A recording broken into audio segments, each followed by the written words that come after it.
Good morning. I'm Herbert Loud, one of the elders here, and I'd like to welcome everyone who's here this morning in person and online worshiping with us on behalf of our session and our pastor, Jim Mitchell. And we'd like to make a couple of announcements to start with. Many of our youth are at a retreat at Bun Clarkin in North Carolina this weekend with David Johnson in Dallas.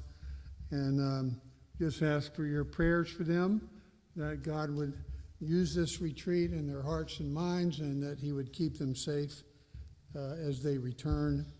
Also, the evangelism and outreach team service event is this coming Saturday at 4:30 p.m. at the Home of Hope. Information is in your bulletin. If you have any questions, please ask Barbara Kempton. If you would take a few moments to, and also the calendar for this coming month is in here for your information for the meetings. So if you would take a moment to prepare your hearts to worship God, there's a scripture from Deuteronomy 8:6-10 that you're welcome to read.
Our call to worship this morning is taken from Psalm 33 and verses 1-5. Shout for joy in the Lord, O you righteous. Praise befits the upright. Give thanks to the Lord through the lyre. Make melody to him with the harp of 10 strings. Sing to him a new song. Play skillfully on the strings with loud shouts. For the word of the Lord is upright, and all his work is done in faithfulness. He loves righteousness and justice. The earth is full of the steadfast love of the Lord. Thanks be to God.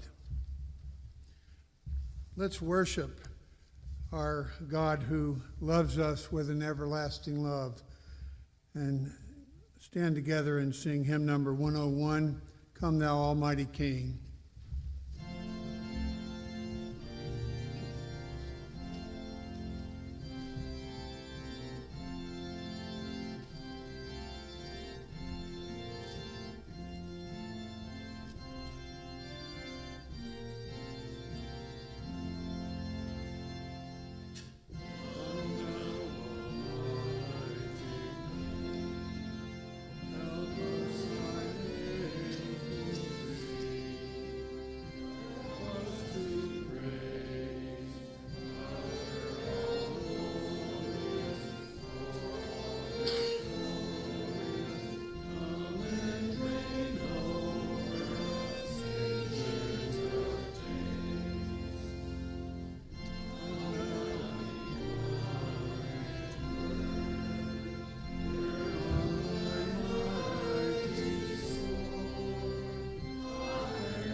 Let us pray. Holy Father, Jesus, the Son, the incarnate Word, and Holy Spirit, we pray that you would descend upon us. We pray that as we meet to worship you, that our worship that is done in the name of our precious Savior would be pleasing in your sight. Lord, we pray that you would accomplish your purposes through your word as it is preached. We pray that you would convict us of our sins, and yet that you would show us that the Lord Jesus Christ has paid the price for our sins, and that in our thankfulness we would truly worship you. We ask this in the name of our precious Savior Jesus Christ, who taught us disciples to pray, saying, Our Father, who art in heaven, hallowed be thy name. Thy kingdom come, thy will be done, on earth as it is in heaven. Give us this day our daily bread, and forgive us our debts, as we forgive our debtors. And lead us not into temptation, but deliver us from evil. For thine is the kingdom, and the power, and the glory forever. Amen. Please be seated.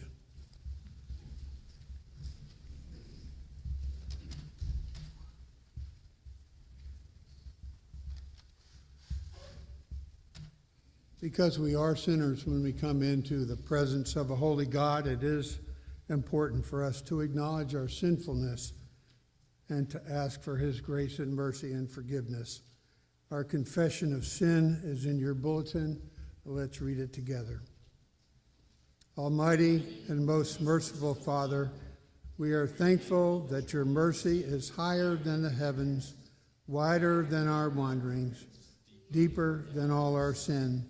Forgive our careless attitudes toward your purposes, our refusal to relieve the suffering of others, our envy of those who have more than we have, our obsession with creating a life of constant pleasure, our indifference to the treasures of heaven, our neglect of your wise and gracious law.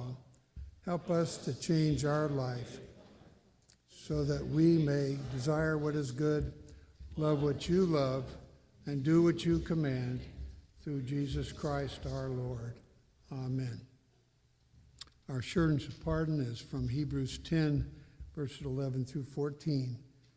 And every priest stands daily at his service, offering repeatedly the same sacrifices, which can never take away sins. But when Christ had offered for all time a single sacrifice for sins, he sat down at the right hand of God, waiting from that time until his enemies should be made a footstool for his feet. For by a single offering he has perfected for all time those who are being sanctified. Thanks be to God. Our confession of faith today is taken from the Heidelberg Catechism, question number 27 and 28. Please stand as we give this evidence of our faith. What do you understand by the providence of God? God's providence is his almighty and ever-present power, whereby, as with his hand, he still upholds heaven and earth and all creatures, and so governs them that leaf and blade, rain and drought, fruitful and barren years, food and drink, health and sickness, riches and poverty, indeed all things come to us not by chance, but by his fatherly hand. What does it benefit us to know that God has created all things and still upholds them by his providence?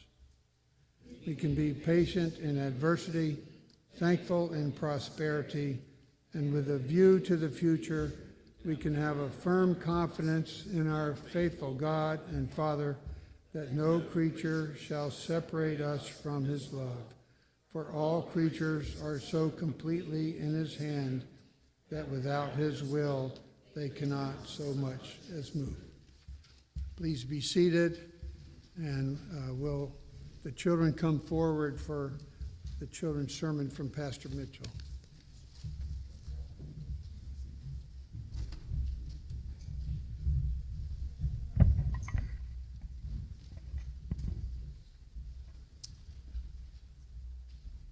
Good morning.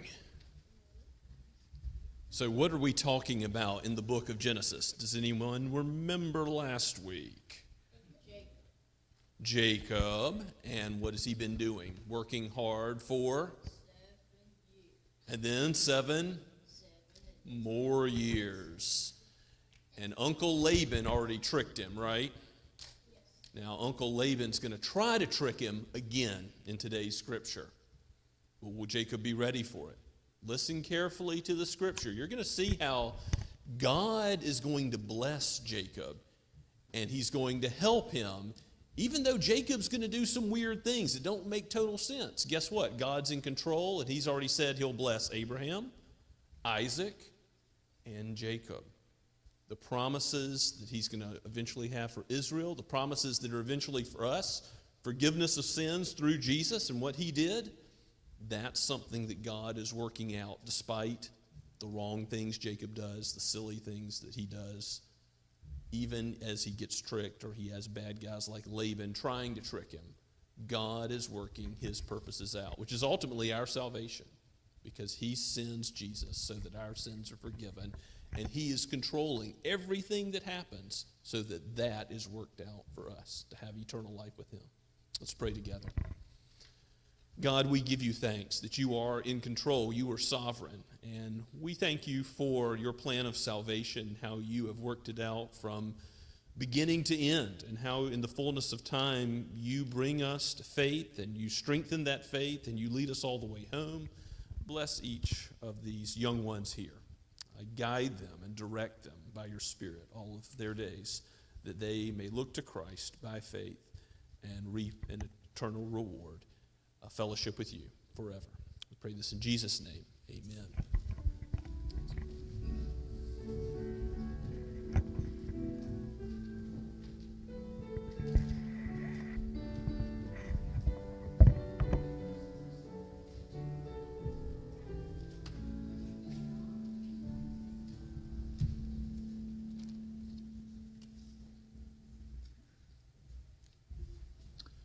Our scripture reading this morning is from the Gospel of Matthew, chapter 6, and verses 19 to 34. I invite you to read along in your copy of God's Word, or if you don't have one, there are some Bibles on the table back there by the kitchen, and you're welcome to take one.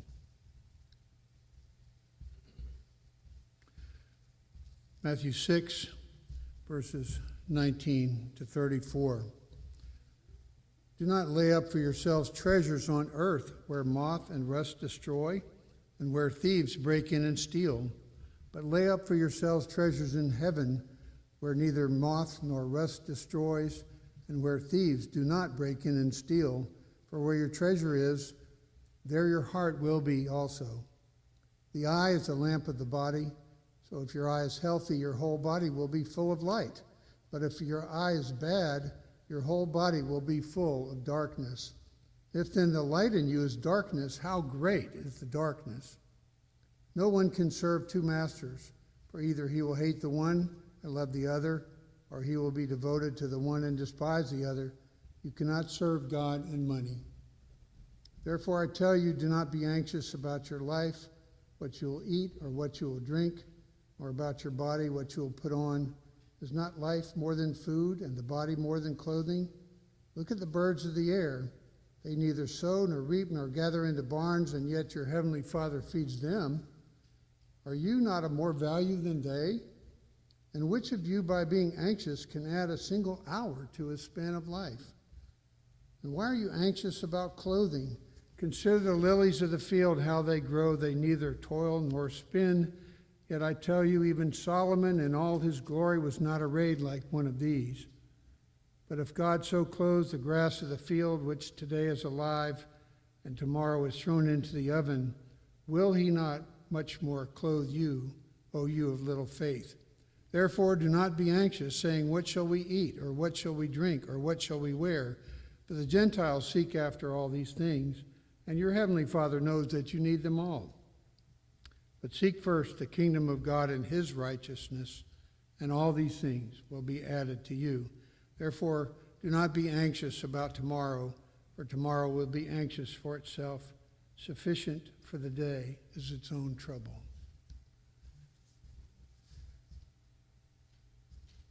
This refers to the grass of the field, which is thrown into the oven. We know that the grass and the flowers fade, but the word of our God stands forever.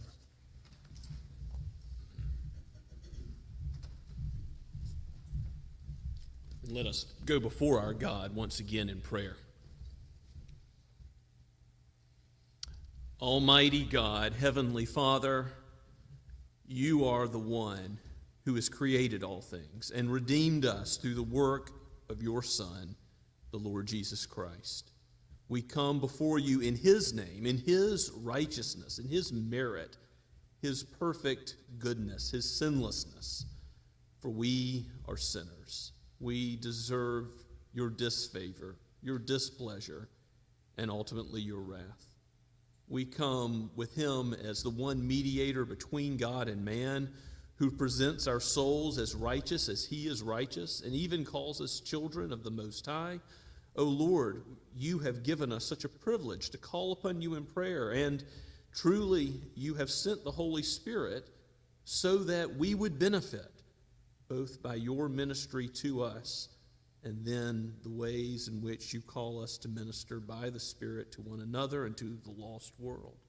We pray, Lord, that you would use us where we live and where we work, where we interact with our neighbors, for the propagation of the gospel. May our hearts overflow with love and deeds of mercy and hospitality for your name's sake. Lord, bless us, not that we would be highlighted, but that your great name and your glory would be the focus, and that you would draw in all those who are your sheep.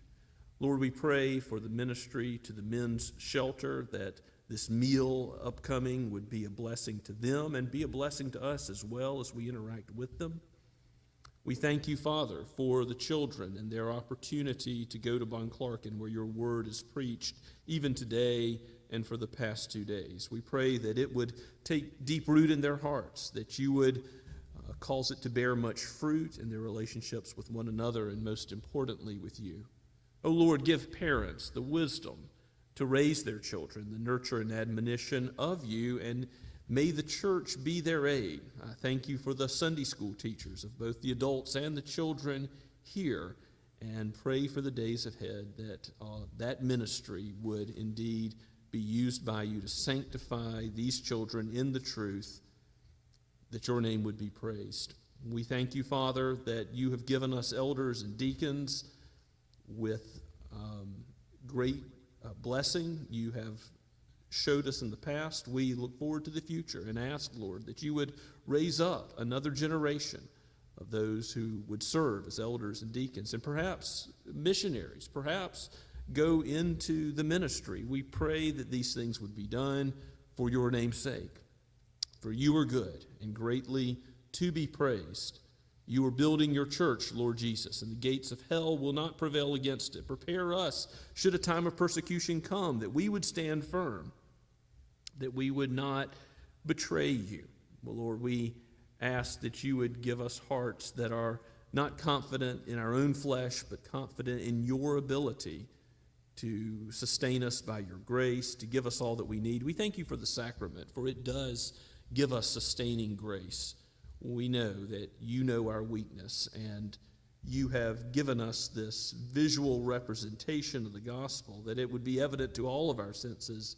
And just as we need daily bread, we need to know how you have saved us eternally through Christ and his broken body and his poured out blood.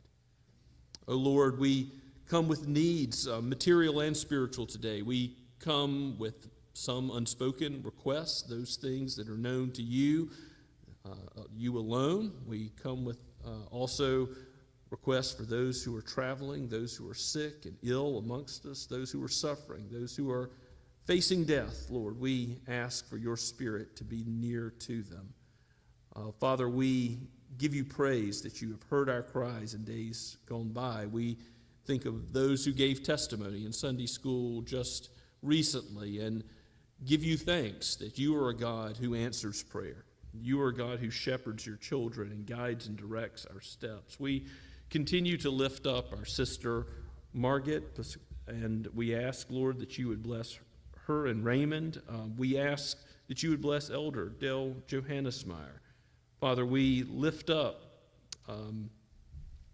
we lift up those who are struggling with illness, and Father, we do pray that you would guide and direct our eyes to focus on Christ, the author and finisher of our faith, that we would not be thinking only of this world, of the material things that moth and rust will destroy, that will pass away, but that you would give our gaze a heavenward focus, that your name and your eternal praises and the fellowship we will have with you would be on the horizon of our thinking at all times. For the joy we will know in your presence will be forevermore. You will guard us in our coming and going now and in eternity. What a promise, what a pleasure we have to look forward to, and we pray that this day would be a rest and a foretaste of it. Lord, you are the Lord of lords and King of kings, and so we lift up all those in human authority in this world, that they may kiss the Son and also come to do his will on earth. We know that you direct the king's heart like a watercourse. You steer it wherever you choose, even the lot that is cast in the lap. Every result is from you. So, Lord, bless those who are in authority. May missions go forth into every country, including those who are closed now. Lord, we pray particularly for the mission work in Toledo, Spain, that you would raise up the next church planter, perhaps someone, a Spanish-speaking pastor, who is able to fill that need quickly. We thank you for the Whitty's new call in Florida. And we ask, Lord, that you would be with those who are going to the mission field and those who are thinking of short-term or medium-term missions even now. And again, we pray that you would raise up from our own congregation those who would give up the comforts of this place and go and do difficult work for your name's sake. Bless and guide and direct us as a church the world over, that we might sing your praises. We pray in Jesus' name, amen. Let's continue to sing the Lord's praises now. In the ARP Psalter, that's the thin blue book, we're going to sing Psalm 91. Let's stand as we do so.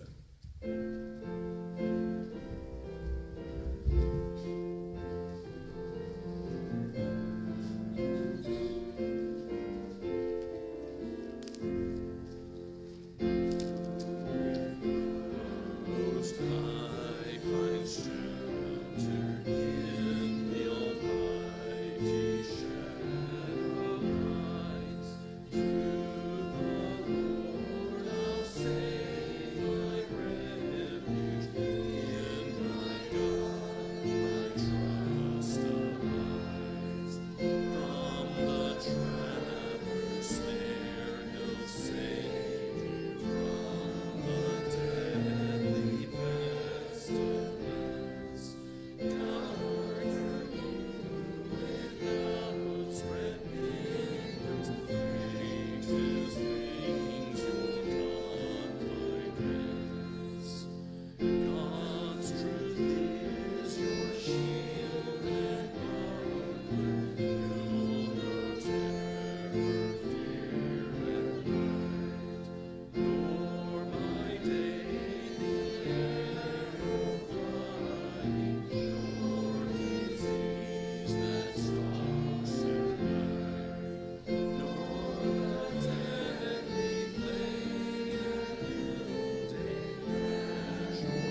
let us pray.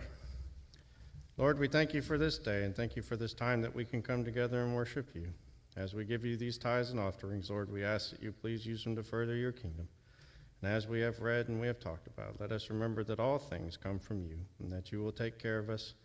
Allay our fears and our anxiousness, Lord, and please bless our lives as you have constantly done. In your name we pray.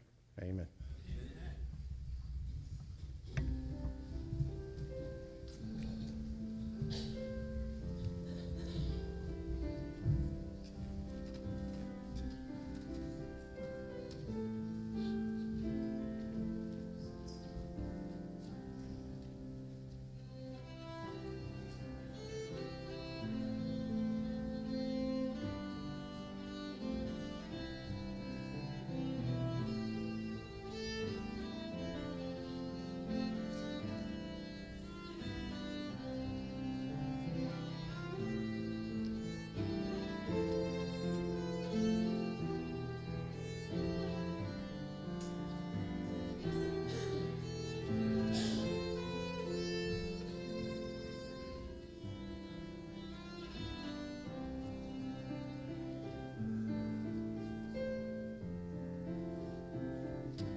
Please take your copy of God's Word and turn with me to Genesis chapter 30.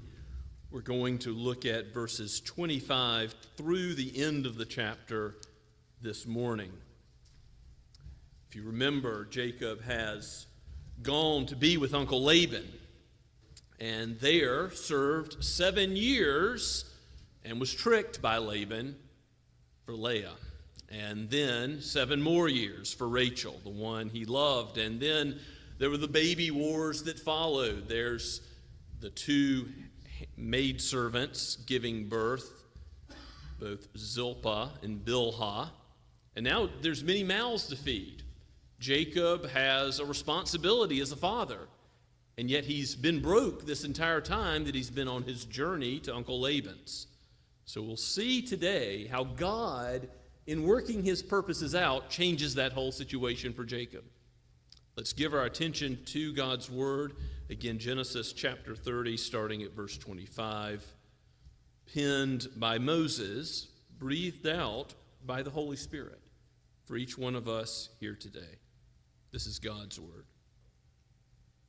As soon as Rachel had borne Joseph, Jacob said to Laban, "Send me away, that I may go to my own home and country. Give me my wives and my children, for whom I have served you, that I may go, for you know the service that I have given you."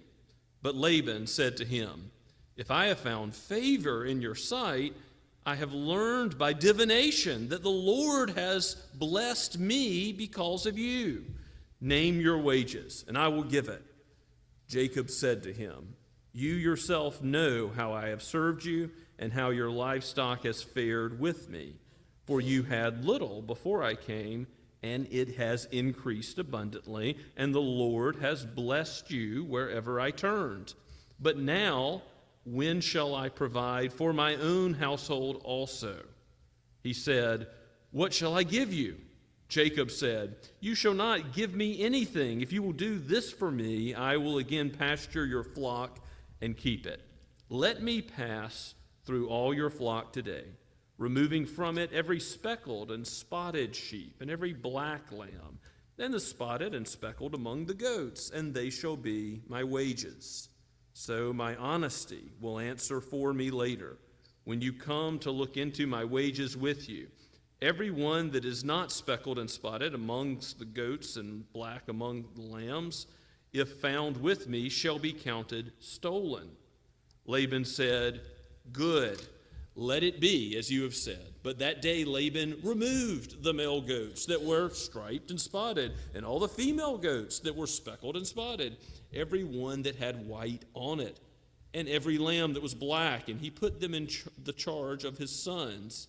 And he set a distance of 3 days' journey between himself and Jacob pastured the rest of Laban's flock. Then Jacob took fresh sticks of poplar and almond and plane trees and peeled white streaks in them, exposing the white of the sticks. And he set the sticks that he had peeled in the front of the flocks in the troughs, that is, the watering places where the flocks came to drink. And since they bred when they came to drink, the flocks bred in front of the sticks.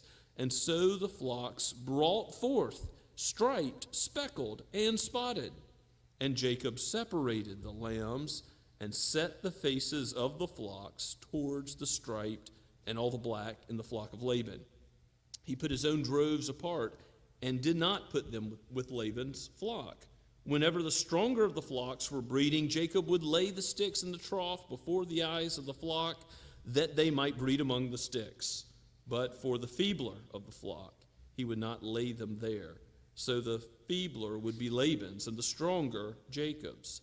Thus the man increased greatly and had large flocks, female servants and male servants, camels and donkeys. Let's pray together and ask God to bless his word. O Lord, all of your word, all of the scripture is profitable for us, to encourage us, to correct us. Show us more of Christ.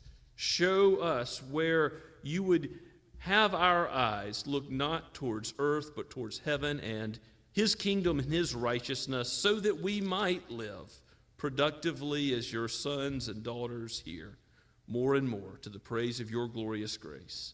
In Jesus' name we ask it. Amen. You would think at the end of the second bargain, the second 7 years of work that Jacob put in, when he said, "It's time to go," that Uncle Laban would say, "Here, let me pack. Let me help you on your way. Blood of relative, flesh of my flesh, bone of my bone." But no, Laban has other things in mind. And Jacob's prepared for that. Jacob knows Laban's character at this point. He knows that he is someone who wants to deceive him. And remember, Jacob is being changed by God himself. God is preparing Jacob and changing his own character. He had the same sort of bent, right, as a deceiver himself. So he knows how Laban thinks. And when he goes and says, "Send me away," he says, "Give me the wives," verse 26, "and children for whom I have served you, that I may go, for you know the service that I have given to you." He points out that it's obvious both to him and to Laban that he's done what he's agreed to do twice over. And Uncle Laban responds in verse 27, "If I have found favor in your sight, I have learned by divination that the Lord has blessed me because of you." Now, Laban invokes the name of Yahweh, L-O-R-D in all capitals, the covenant name of God. But Laban is not a believer. Laban is mixing the name of Yahweh with divination, which Yahweh hates and later is made plain in the Pentateuch. So Laban says that God has blessed him because of Jacob, and is that true? Absolutely. God has, through Jacob's hard work, through the means of his care of his animals, increased them, and he has blessed, yes, Laban, but for the sake of Jacob. You know, later you're going to have Jacob's son, Joseph, the last to be born. You're going to have him in the household of Potiphar. If you flip forward to Genesis 39 for just a minute, you'll see this. We'll read verses 4 and 5 about Joseph finding favor in Potiphar's household. It says, "So Joseph found favor in his sight and attended him, and he made him overseer of his house and put him in charge of all that he had. From the time that he made him overseer in his house and over all that he had, the Lord blessed the Egyptian's house for Joseph's sake. The blessing of the Lord was on all that he had in house and field." Did you see that? Why did God bless Potiphar's house? For Joseph's sake. Because he's working his purposes out. Here, Laban is blessed for Jacob's sake, and ultimately for God's own purposes. He's taking care of Jacob and his offspring, the one who will become Israel, the one who will ultimately inherit the Abrahamic promises and be the covenant head. Abraham, Isaac, and Jacob. This is God's plan to bless Jacob through the blessing of Laban. So Laban doesn't get it all wrong.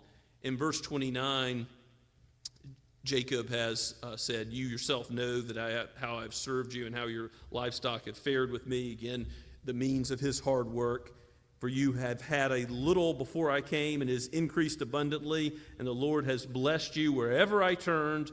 But now shall I provide for my own household also." He's asking the obvious question. With children, a family to care for, he sees his responsibility. The Lord has impressed upon him what he ought to do, even as his children have multiplied. And he rightly says, "I've got to take care of them," and that's why it's time to leave. But Laban replies in verse 31, "What shall I give you? Name your price, Jacob." He wants to offer him a blank check, a deal he can't refuse. What's the wage you'll accept to stay around? Why does he want him to stay around? To continue to be blessed, even if he's got a mixed, sort of syncretistic idea of Yahweh, the true God, with divination and whatever else is going on in his own mind and worldview. So Jacob responds. How should Jacob have responded? Maybe like Abraham in Genesis chapter 14 with the king of Sodom. "I don't need anything from you. God will take care of me." But Jacob almost gets there, but has another plan. We'll see what it is. Jacob said in verse 31, "You shall not give me anything." Well, that sounds like a good start. "But if you will do this for me," okay, he has some kind of wage in mind. "If you will do this for me, I will again pasture your flock and keep it. Let me pass through all your flock today, removing from it the speckled, the spotted sheep, the black lambs." Now, apparently, most goats are brown or black. The sheep are white. So Jacob's saying, "I'll take the odd ones, the irregular ones, the rejected ones." He's saying that that would be a small percentage of the flock would be his wage. Now, a shepherd's wage normally would be 20%. That's the going rate in the ancient Near East. And this would almost certainly be less than that, less than 20%. So Laban hears what Jacob is saying and says, "Well, this is a great deal. Because even if he gets all my irregular goats and sheep, I'll come out on top." He'll be blessed, and Laban knows the price and the worth of what's going on. Even though he doesn't have heavenly values, he's someone shrewd with material things. So he says, okay, this is what he cares about. He thinks that this is a good deal for him. And Jacob says in verse 33, "So my honesty will answer for me later." So my righteousness, some translations put it. God is changing Jacob. He has a concern now, not to be deceptive towards Laban, but to treat him honestly and rightly in this deal.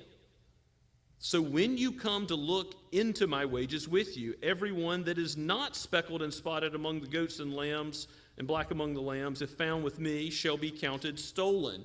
He's also impressing upon Laban, if I find back in your herds the ones that are supposed to be mine, the irregular ones, then I'm going to count them as stolen. He knows how Laban thinks, and he is verifying that he follows through on his end of the deal with honesty as well.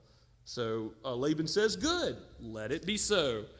And that day, as soon as Laban agrees to the deal, verse 35 tells us that what does he do? He goes out and removes all the irregular goats and sheep, and Jacob comes to look at Laban's herds, and he sees monochrome, regular flocks of sheep and goats that he's not supposed to take.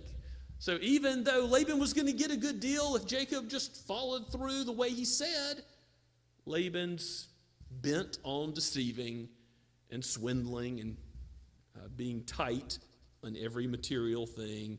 He's not even expressing in this whole saga a desire to see his grandchildren and be with his daughters. You know, if they leave, that's his concern. No, his concern is for material wealth. He wants Jacob to hang around because of the material blessings.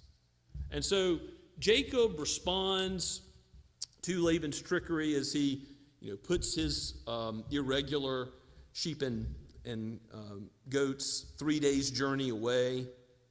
Jacob says, what am I going to do with the few that are remaining that he can find? Jacob, in verse 37, starts to do a very weird thing. And I don't know if you asked questions about this as we're reading it, or you heard what the scripture says he did.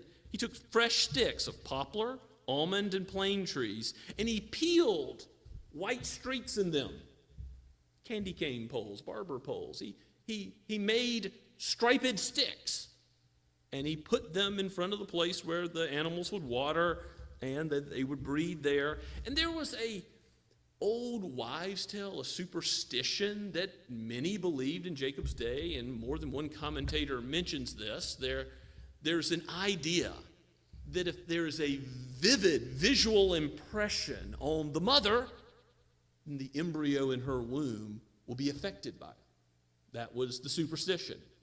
And so Jacob, apparently, the Bible's not countenancing this or saying that is the means by which we have an increase of Jacob's irregular flocks. No, the Bible's just saying Jacob believed that and was doing something in accordance with that superstition. He sets up the striped poles, as it were, and then behold, so it happened that more and more irregular animals are born following. Now, who's ultimately in charge of prospering Jacob? Now, we've seen that as it regards the birth of offspring, who's in charge of Leah and Rachel and Zilpah and Bilhah and all those that are born? Not human beings and their schemes and their machinations. No, this is God in charge of the children that are born. And likewise, the end of this chapter 30 is trying to make the same point, that God is in charge of the prospering of Jacob materially. Yes, he's going to end the chapter in verse 43 with not only sheep and goats, he's going to have large flocks, female servants, male servants, camels and donkeys. And to say that you had camels in the ancient Near East in Jacob's day was to say you had a fleet of cars in your garage. This is a statement of great wealth. God is prospering Jacob materially. And what are we to understand by that? God can, by his providence, prosper us through means. That is, like the hard work he offered to Laban previously. He can also prosper us without means. Nothing that we do, but he just prospers. He can prosper us against means. We can do stupid or foolish things, and God can still prosper us. That's basically what Jacob was doing through the setting up of these sticks and the belief in that superstition.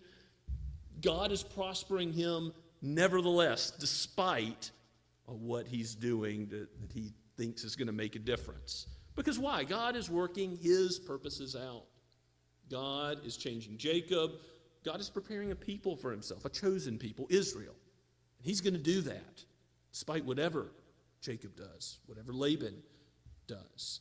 And he makes him a wealthy man. He goes from penniless to having great wealth in chapter 30.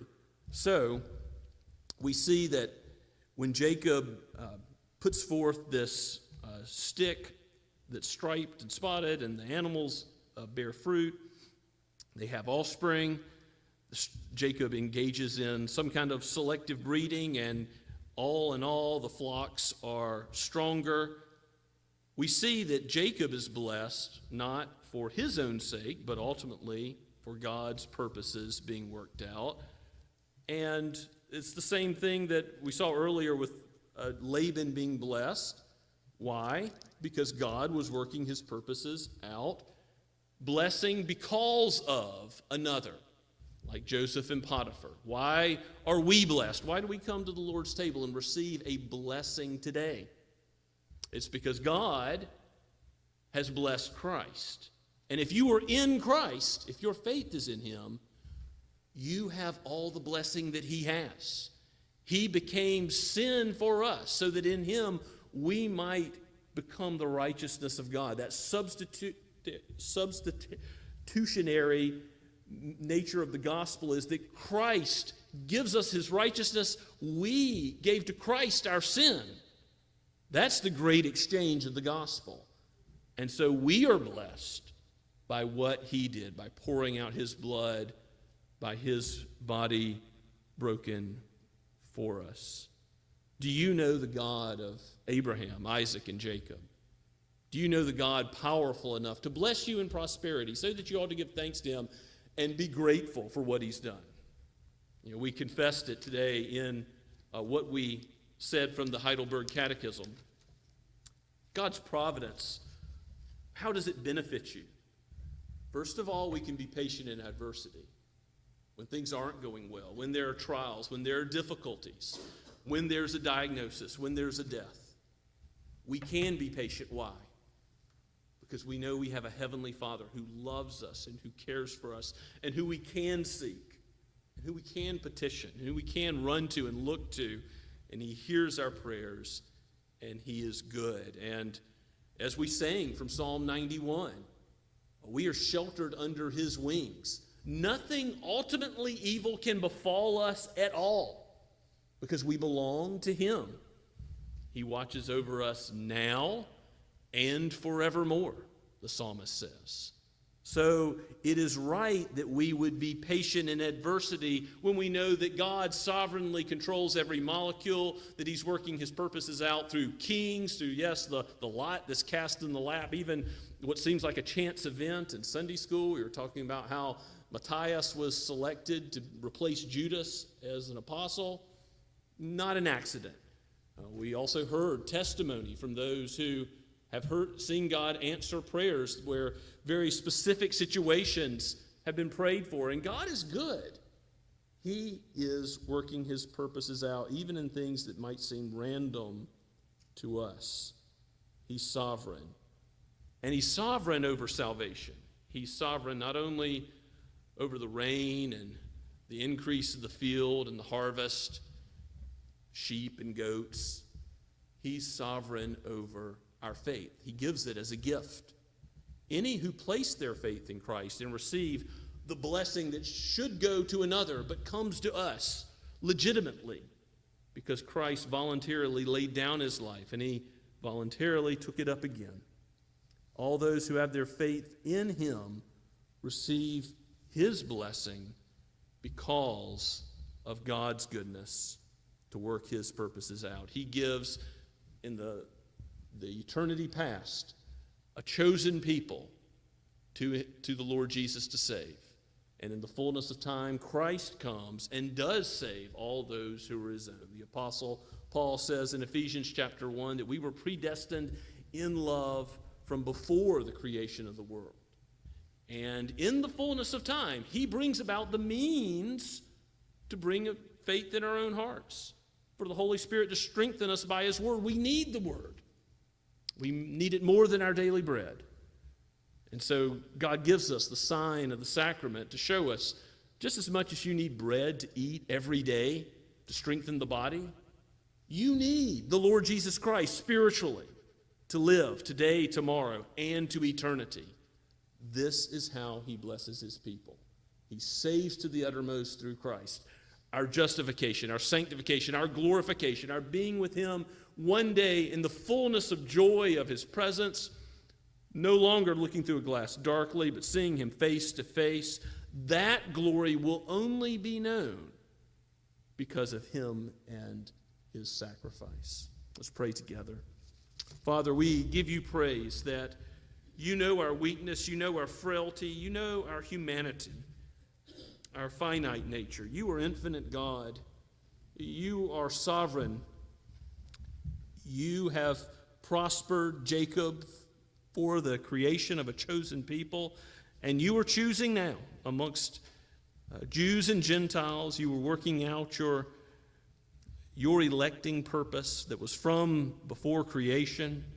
You are working it out even now. I pray that those who hear your word today might have your Spirit at work in their hearts, that if they have not yet trusted in Christ, you would bring that initial faith and repentance about, that if you have given the seed of faith, that you would cause it to grow in the grace and knowledge of the Lord Jesus, and you would point our eyes forward that we might have them focused on Christ, the author and finisher of our faith, that we would receive all blessing in him and look forward to the day and where joy will be overflowing, where every tear will be wiped away, where a table will be prepared in the presence of our enemies, where we will receive the marriage supper of the Lamb with Christ himself.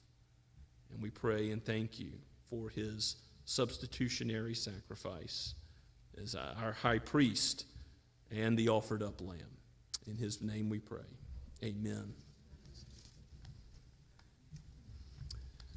Let's respond to God's word and prepare for the sacrament as we sing from Trinity Hymnal number 257, Stricken, Smitten, and Afflicted, the first two verses before the Lord's Supper. Let's stand.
Please be seated.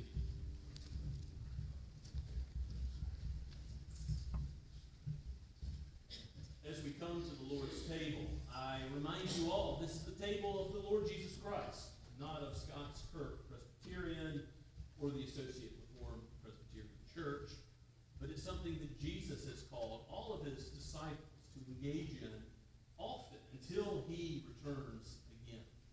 So we invite you to come. Your faith is in him.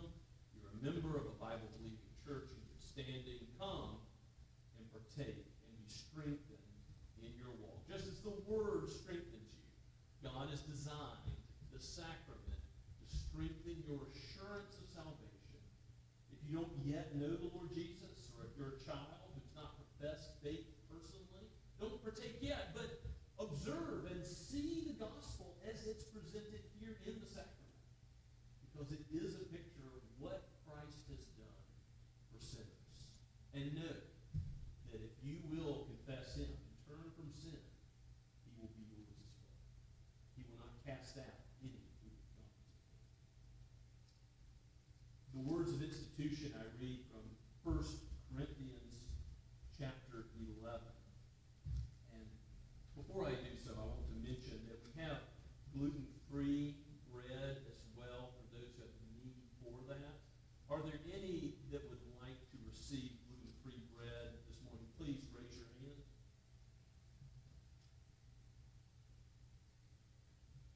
I believe I've seen everyone. If I miss anyone, please let me know. But we'll have the elders distribute the elements in just a moment, and we'll make sure to do that for those with medical need. The elements that Jesus instituted for the Lord's Supper do not become anything other than what they are. They're simple, ordinary bread and fruit of the vine. But God blesses through these elements. Do you think God blessed Jacob? Yes, he blessed him very, very. The Hebrew says at the end of chapter 30. It's an exceeding blessing for him and his camels and his flocks. How has God blessed you? God has blessed you in Christ. He's given us his only beloved Son. How will he not also with him give us all things? The new heavens and the new earth, the meek will inherit the world. God has given us all things in Christ. His name be praised. This is from 1 Corinthians 11. The Apostle Paul writes, "For I received from the Lord what I also delivered to you, that the Lord Jesus, on the night when he was betrayed, took bread. And when he had given thanks, he broke it and said, 'This is my body, which is for you. Do this in remembrance of me.' And in the same way also, after supper, he took the cup, saying, 'This cup is the new covenant in my blood. Do this as often as you drink it in remembrance of me. For as often as you eat this bread and drink the cup, you proclaim the Lord's death until he comes.'" Let's pray together. Father, bless this holy meal, that it might be a sign and seal for us. Lord, we pray that you would use your gospel so that we would be patient in adversity and thankful in prosperity, and whatever would come in this life, that we would know we have an everlasting inheritance. We have a kingdom that cannot be shaken because of the blessing we receive that we have not deserved. The blessing of Christ, who took our sin, who gives us his righteousness. We thank you for your wisdom in providing this meal, King Jesus. Now bless and serve your flock. Abide with us, we pray, in your Spirit. In Jesus' name.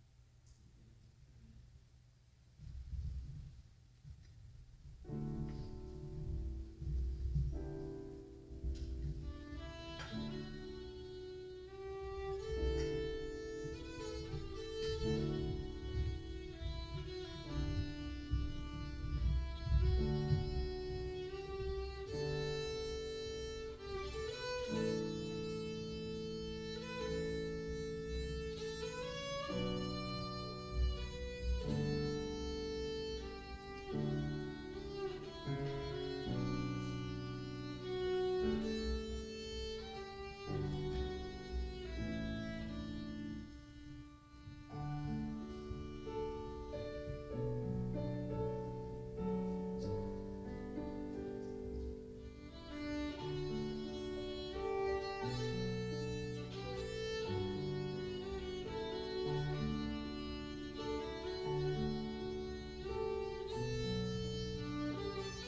Christian, you are blessed because Christ was cursed, hanged on a tree, and bore the full weight of God's wrath for your eternal life. In him, the bread of life. Eat and be thankful.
The Son of Man did not come to be served, but to serve, and to give his life as a ransom for many. Drink and be thankful.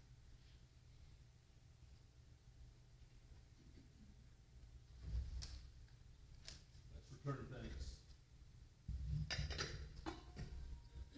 O Lord, you have provided in your wisdom for us more generously than we could possibly imagine. You have given us an everlasting reward. You have given us your Son.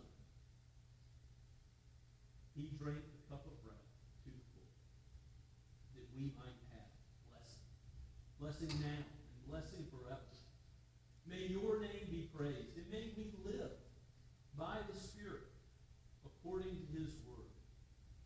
May he be our prophet, our priest, and our king more and more until the fullness of time comes and sin is no more. He comes again and takes us to be with him forever. We pray all this in Jesus' name. Amen. Let's stand and sing the final two verses.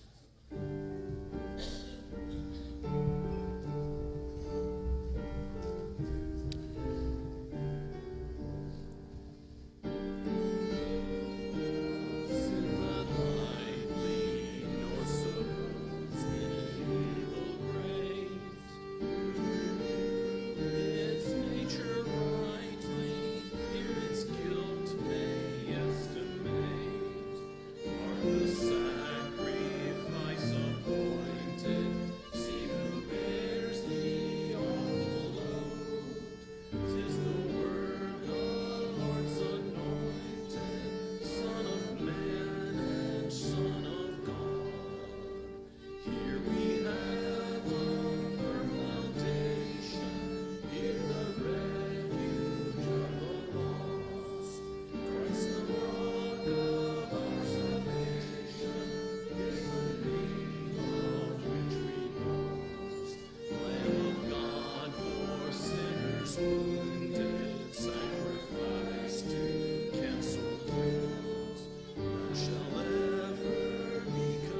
People of God, you have not built upon sinking sand, but the solid rock, the Lord Jesus Christ. Go with his word of blessing.